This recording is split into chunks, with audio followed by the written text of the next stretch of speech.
Como que eu compreendo a fé que habita esse sujeito?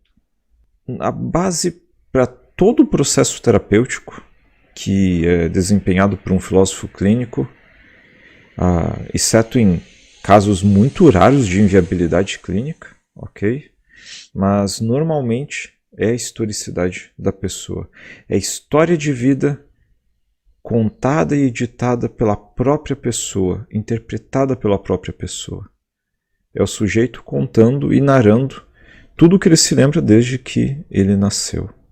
É a partir dessa historicidade, Everaldo, que o terapeuta ele vai ter parâmetros para compreender a fé que habita no sujeito, para compreender a participação ou a função da fé ao longo de todo o processo terapêutico.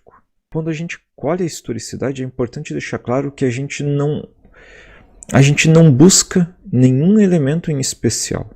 A gente se atém aos elementos que surgem naturalmente ao longo da fala do sujeito, sempre como o fruto da expressividade do sujeito. Sim. Ou seja, se a fé surgir, ela surge naturalmente. Nós não buscamos a fé na historicidade do sujeito, assim como nós não buscamos qualquer coisa, porque se a gente buscasse algo em específico, isso seria uma contaminação da nossa parte. Então nós deixamos a fala do sujeito ela fluir, ela vir ao natural para nós compreendermos como ele edita a sua história, como ele interpreta, o que habita nele.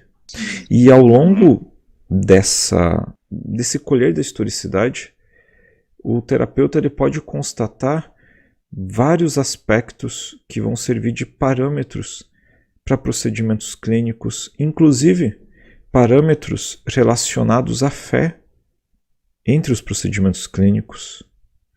A gente pode citar como exemplo o fato da fé ela ser ou não um elemento que é presente na historicidade, ela apresentar ou não peso subjetivo, ela possuir ou não relação com os assuntos últimos, como que ela se construiu ao longo da historicidade, as suas relações categoriais circunstanciais com o mundo, a conversação dela com os demais tópicos, se isto for um elemento foco do trabalho terapêutico, sempre lembrando disso. Se não for, o foco da terapia vai ser o assunto último do sujeito, vai ser aquilo que de fato tem que ser trabalhado. Certo. Então, nunca é como se fôssemos fazer um checklist para ver como está a fé do partilhante. Não, A não. questão fé será trabalhada em consultório desde que ela apareça pela historicidade desse partilhante e, claro, considerando o seu peso subjetivo, a ligação com os assuntos desse partilhante, né? Exatamente.